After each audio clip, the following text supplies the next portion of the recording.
G'day, how are you? Stevo Djanda here. Just thought I'd do a quick video. I haven't been filming for a couple of weeks because I've been busy riding, working, and doing all sorts of stuff. So here I am, just doing a quick video in my lounge at home. I spent the whole week down south last week riding the KTM 890. I did a pre-ride for an event that I was going to hold between Mandurah through to Manjimup and then down to Walpole. But I was down there for the whole week. I had a cracking week. The weather was fine. The mornings were a bit crisp and cool, but by the time the sun came out, it was just perfect riding conditions. But I ended up cancelling that ride because I realised it was not something I really wanted to do.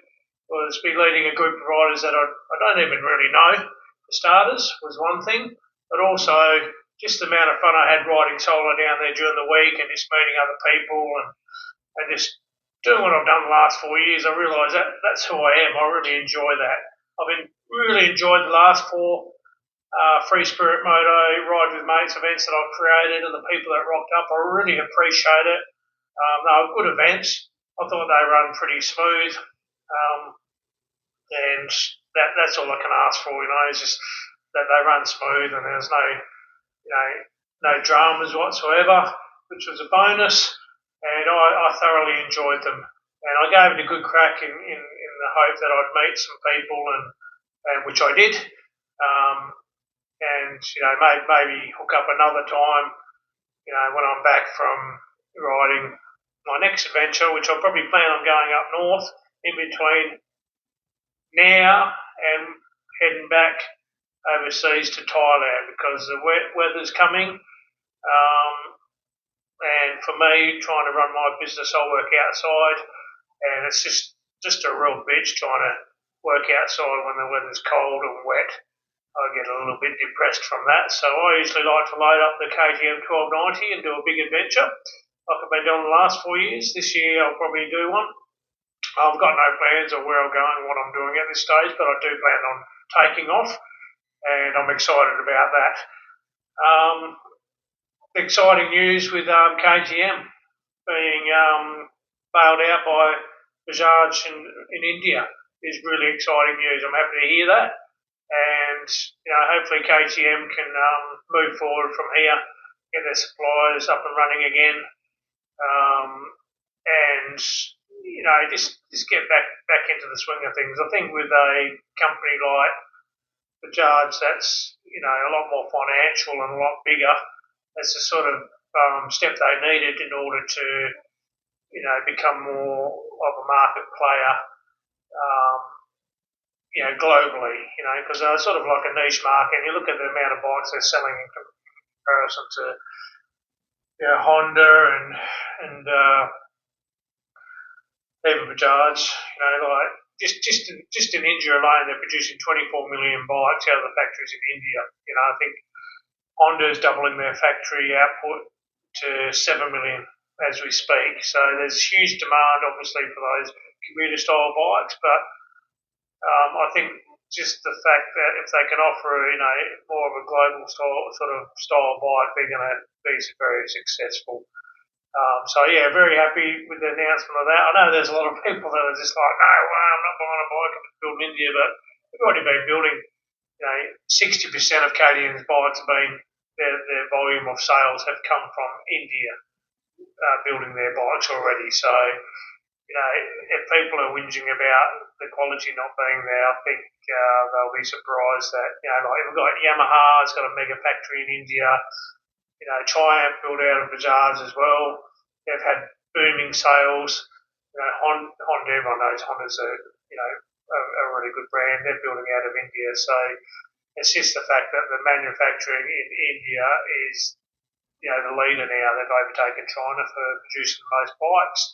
And, it's just the way it is. It's affordable. It's mass production. It's the way everything goes these days. So it's unfortunate it goes that way, but I think it's just part of accepting these are the changes that we're going through. I didn't like what happened with KTM,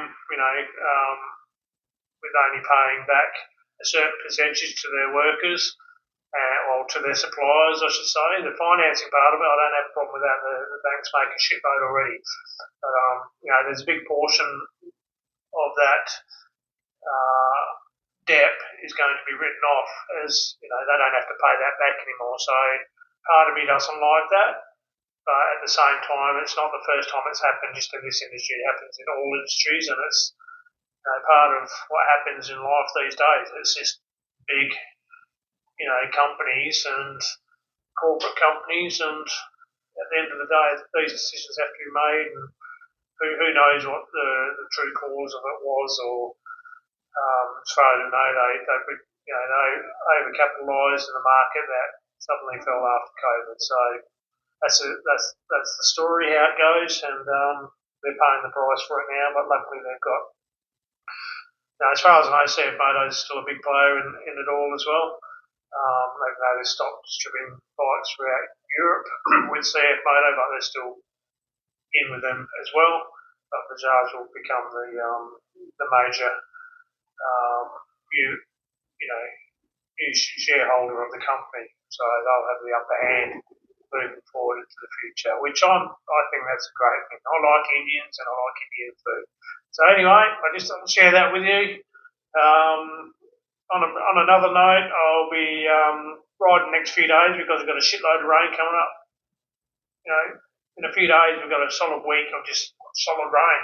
So today I was out in the 1290, carving up, spinning the rear wheel, throwing the front wheel in the air, honing in on the braking skills. Still got my thumb is still fucking not right after like 2-3 months now. So I've got no idea whether I'm going to have to get something done to it or not. I'm riding, but she's not good. Still got a lot of pain in there, but I'm riding. At least it's a clutch hand. I've got a good shifter, which means I don't. Someone asked me on one of the group rides, "What's a quick shifter?" I don't know if it's pulling my leg or not, but I said, well, a quick shifter is like something that we used to do when we were racing motocross bikes without quick shifters. We just back off the throttle and snap up the gears without the clutch. Nowadays, you've got a little blipper that does it. It's just a millisecond, cuts out the throttle so the gears can be shifted, but it's also shifting. You can shift them up and down without using a clutch, and it's one of those beauties of these modern bikes with all the whiz-bang gadgets on it, cruise control, slip control, slide control, ABS, you name it. They've got 6-axis control on the 1290. It's just mind-blowing. I'm sure it saved my ass many a times. Look, we say we don't need all this sort of high-tech stuff, but I firmly believe between all the super bikes I've had over the last 2 decades and with these late model adventure bikes, I truly believe they come into their own when you ride like I do. I do like to ride reasonably on the throttle a fair bit, and I think with these safety features, I'm confident that it saved my ass many times, even today, because even though I've got the slip control dialed right down, I still had it on 1. So when she was spinning out of that corner, I reckon that 1 would have been just enough to save my ass from it slipping all the way around in front of me, like what happened to Fabio Cocciano last weekend at the French GP race. But anyway, no, that was actually not Fabio. That was actually Alex Marquez in his practice. He had the arse come in front of him, which was wild. I've had stacks like that when I was road racing, so watching that just on the weekend was awesome. And what a race it was. And Fabio leading, Alex Marquez going down the first corner, then Mark Marquez going down, and then restarting the race because they're all on the track, and then Fabio just blesses the whole race, gets a cracking start, pulls out a 5-second lead only to have his ride height device fail on him, as far as I know. And oh god, the guy's been dominant. Last 3 MotoGP races, getting pole positions. Like the Yamahas are back. Yes, baby. I love the Yamahas. I've had 4 generations of Yamahas from the 08 model, 09, 2015, and the one I sold last year was my last one, which is a brand new 2020 model, which was absolutely off the planet. Still the best sounding Moto, GP bike as far as I'm concerned, and even as a super bike that I had for many years riding, I just think they sound absolutely awesome. I'll tell you what, if Fabio keeps going the way he's going, I'll be looking at R1s again because I miss my R1. I said it before, it's been just over a year now since I got rid of the girl, and there was something about that bike, the sound of it, and just 200 horsepower of super bike. It's purely a MotoGP bike registered for the road, so totally unpractical. But who gives a shit? So it was a real fun bike to ride, and it sounded good, and it always put a smile on my face. So I am missing my super bike. Whether I get another one or not, I've talked about it. Talked about getting the Panigale V4SP, which I think they're great bikes as well. It's just bloody beautiful. I think the Yamaha I like more because of the sort of riding I do around the streets. I don't do too many track days these days. They're just a lot cooler. The V4s, they get really friggin' hot. Probably this time of year be perfect, but if you're going for a bit of a squirt through the summer months and the evening, they can, or even during the day, they just get really fucking hot. You need asbestos undies to ride the fucking things. Anyway, so I just thought I'd touch base on that. Yeah, next few days I'll be going for a ride. Went for a good blast today, a couple of good rides. Tomorrow I'll go for another ride on the 1290. And yeah, she's running sweet, that bike. I tell you what, she's just so powerful and smooth and grungy. I just love it. First ride I had today, I was a little bit rusty, and I thought, oh, geez, but by the second ride this afternoon, I was feeling pretty good on that. So by tomorrow, I would have been warmed up a little bit. And because there's a little bit of a difference between, riding the 890 and the 1290. The 890 is an awesome bike. It's really spirited and turns quick and all that sort of stuff. But when you jump on the 1290, she's just a bigger version of it, but it's still an awesome quick turning bike, braking well. And it's just a different sort of feeling. It's just two different sorts of bikes, both give fun in their own way. I love them both equally. I'd probably choose the 1290, but I could easily choose the 890. If I had to, because they're just both brilliant bikes. For what the feeling they give me. Anyway, this video's dragged out a bit longer than what I thought it would. I'll keep you posted on what's happening with my ride.